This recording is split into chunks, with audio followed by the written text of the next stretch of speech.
Good afternoon, Cougars and parents, and welcome to week 4 of the Cougar Connection.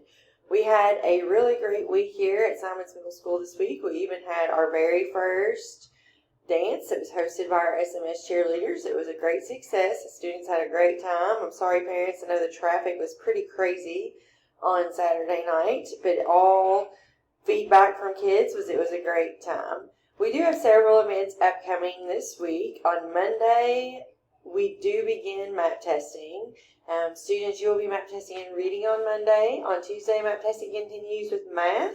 We also have a TNI team meeting on Tuesday that is actually going to be at Simons Middle School in the library, and it starts at 4 o'clock. On Wednesday, we will be map testing in science for both grade levels. On Tuesday, both grades will take the language assessment in math, and on Thursday, we also have PLCs in our SMS conference room. On Friday, it is Bring It Friday, as always, and 8th graders, you will be map testing. It's kind of our final day of the window. You will be doing your on-demand writing benchmark, and there's also a principals meeting on that day. For this weekend, we do want to wish a happy birthday to Miss Selena Prater. Parents, if you haven't done so already, please make sure that you sign up for our SMS Remind. You can do so by texting @SimonsFC to 81010.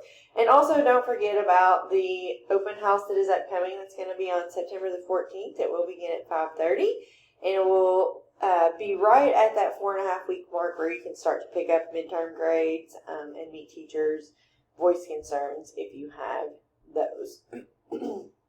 We do want to take a moment and highlight this week's Student Spotlight, Tynan Richardson. Tynan is an 8th grade student here at SMS, and he is a Blue Barracuda team member. He's a great student, highly dedicated to doing great work here at SMS. He has a great heart.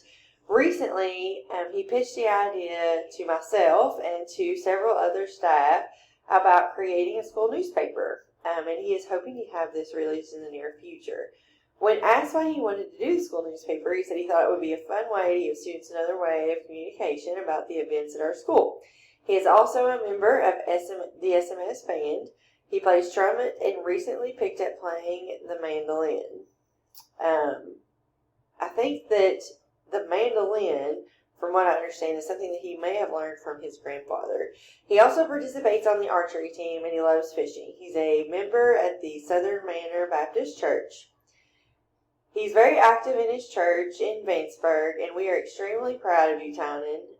I've watched Tynan grow a lot since last year, and I'm really proud of him, and I cannot wait to see the amazing things that his future holds. So thank you, Tynan, for bringing it every day. That is all that we have this week for the Cougar Connection. Let's have another great week, Cougars.